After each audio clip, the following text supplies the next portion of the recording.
చూసారు కదండి, కట్ చేసాను. ఆలుగడ్డ ఆలుగడ్డస్ కట్ చేసేసాము. ఇప్పుడు మనం కర్రీ చేసేసుకుందాం. టమాటో అండి, ఒకటే వేసానండి, ఒకటి తీసేసాను. ఆనియన్ కూడా ఒకటే వేసాను, ఒకటి తీసేసాను. మళ్ళీ ఎక్కువ అయిపోతుందేమో అని తీసేసాను. కరివేపాకు అండి, కరివేపాకు వాటర్లో వేసేసుకుందాము. ఇప్పుడు కర్రీ చేసేసుకుందాము. స్టవ్ ఆన్ చేసుకుంటున్నాను.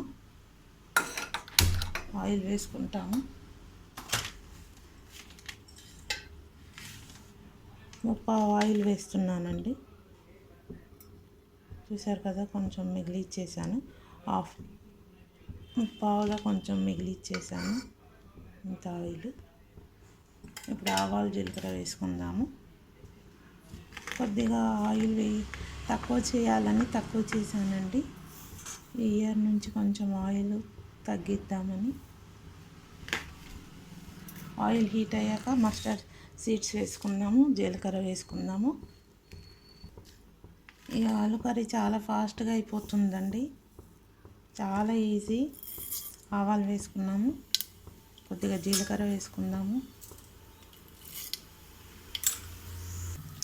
ఇప్పుడు ఆనియన్స్, పచ్చిమిర్చి అన్నీ వేసేసుకుందాము.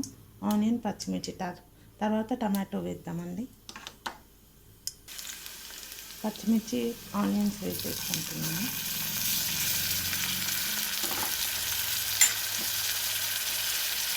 తర్వాత టమాటోస్ వేద్దామండి.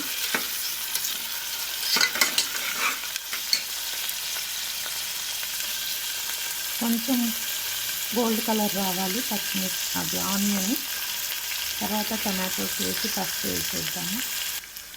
ఇప్పుడు ఈ టమాటోస్ కూడా వేసేసుకుందాము.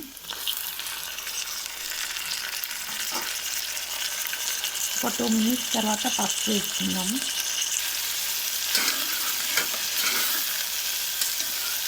పసుపు వేసుకుందామండి. చూసారు కదా, పసుపు వేసుకున్నాము. అల్లం వెల్లుల్లి పేస్ట్ కూడా వేసుకున్నాము.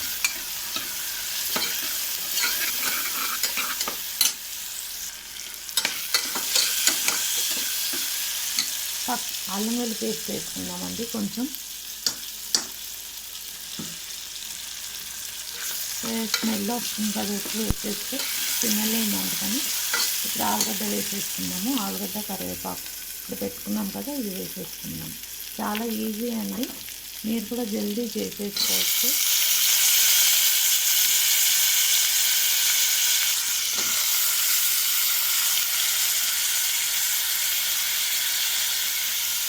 పిల్లలకి చాలా ఇష్టం అండి ఇలా చేసి పూరి, చపాతీ చేస్తే చాలా బాగా తింటారు, చాలా ఇష్టంగా.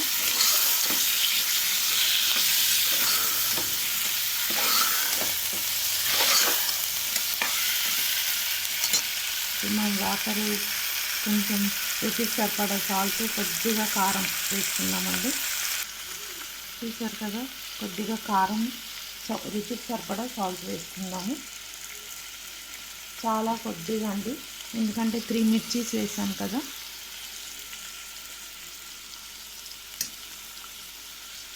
రుచికి సరిపడా సాల్ట్ వేసుకుందాము.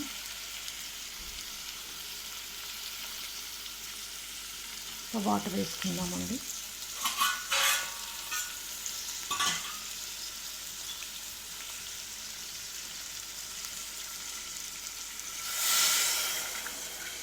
బాగా ఉడికిపోతుందండి. ఒక 2 విజిల్స్ పెట్టుకుందాము.